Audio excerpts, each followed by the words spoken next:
Is the iPhone 15 Pro Max still a beast in 2025?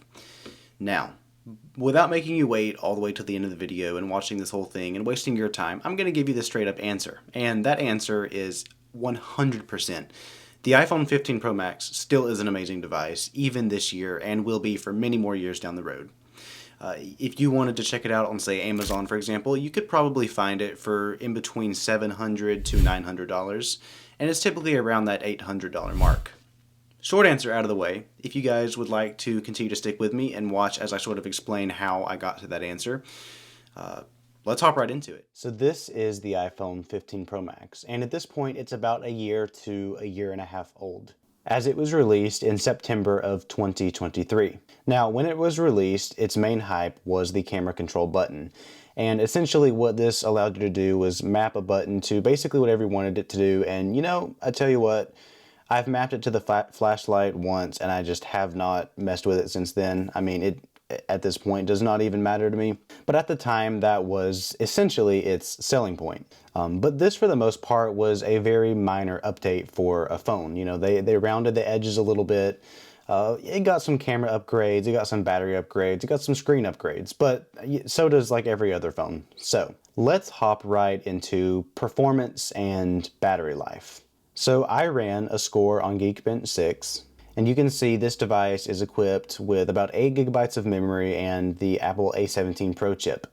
Now, for CPU, I ran this earlier today, and it scored a single core of 2,951 and a multi-core of 7,275. For GPU, it scored a 27,144 for the metal score.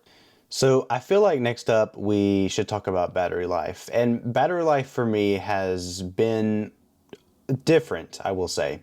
Now, my battery health is currently at 88% with 317 charge cycles. You can see it was first used December of 2023. So here's the thing, here's my complaint with the battery life. It's gotten progressively worse, and I know the battery health is not perfect, but so I do use a beta on this device pretty much every single day. And before you comment, like, yes, I know it's going to degrade the battery a little bit faster. But as we can see today, I have 3 hours of screen on time, 31 minutes of screen off time, and I'm at 35%. So not the best. But you can see, like, I've had some days where actually, like these two right here, I actually went over 100% and used it for 9 hours. I will say, at least with betas recently, battery life has not been super great. And like I said, I'm aware of that. I knew that was going to happen. But I usually basically every day I have to charge this at least once to give it another 20-30% to make it the rest of the day. But I mean, if I'm being real here, like overall performance, battery life, it's great. You know, every day I wake up, I use it like I want to. The screen is nice and smooth. It gets nice and bright at 2,000 nits of peak outdoor brightness. So if you remember, one of the really big selling points of this iPhone was actually the cameras, because they actually put a 5x tetraprism right here in the telephoto lens area. And so if we hop into the camera here, you can see, let's grab this remote right here. We can, number one, we can get pretty close just in general. The issue I've had with this phone coming from a 13 Pro Max is that the minimum focus distance is way too short, I feel like. Like you basically are focusing about here, which is, I would say, a good 6 inches almost away from the actual remote. But any closer, it starts to come out of focus, and then that's when you have to enable macro mode, which works great. I mean, you know, you're getting nice and close. However, just a small complaint. But as you can see right here, we do have the 5x option. So that gets super close. So if I take a really quick photo here, you'll be able to see that I mean, we are nice and close. So I've actually taken some different photos with the 5x mode. So for example, here's one of just the sun hitting the mountains. There was this one of through a bridge. And this is a personal favorite right here, but this is just kind of a 5x photo of a building.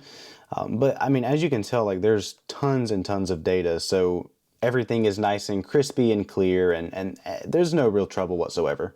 Now, sadly, the ultra wide right here is actually not the 48 megapixels that it is on the newer iPhone 16 Pro Max, which is a little bit sad, but I mean, I've never really had any trouble with this one. Now, I will say the ultra wide can be a little bit fuzzy, so it's definitely, I always use the main camera given the opportunity, but I've never really had any trouble with it. And if I'm being completely honest, owning this camera right here is amazing, right? I record 98% of my videos on it. And I've not ran into any issues or anything else like that. So it really is an amazing camera, either way. Apple does a lot of good stuff with their software processing. So I want to revisit the price for a moment, because as you can see, when you search iPhone 15 Pro Max, the first two options come up are around $800. This one's $899, this one is $821. And this is a 256 gig unlocked black titanium, just like this device right here. And so you're getting that for about $820, whereas on the Apple Store, you can buy a brand new iPhone 16 for $800.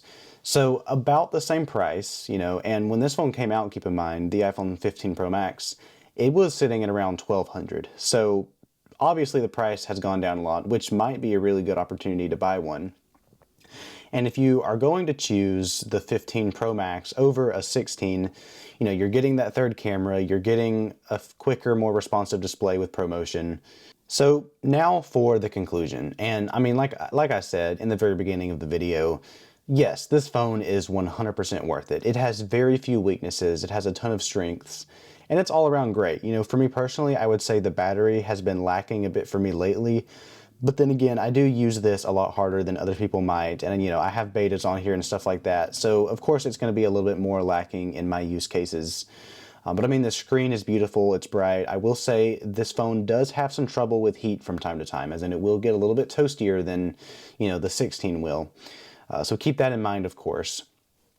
But really good battery life, a phenomenal camera, a great screen. It's got USB-C, so, a new charging standard. I mean, it's got great speakers. Like, I use them pretty often, and I'm always impressed by them. They sound great. And of course, you do have the action button if that's something you would want to use. But hey, that's been it. I hope you did enjoy this video, and if you did, please remember to like, subscribe, and hit the bell, as it helps me out a ton. I have a lot of fun making these. Of course, leave a comment. Do you have the iPhone 15 Pro Max? Do you want one? Will you buy one? But also just give me some general feedback. What do you do? What do you and what do you not like about these videos? Just stuff like that. But hope you did enjoy, and I'll see you in the next one. So yeah, bye.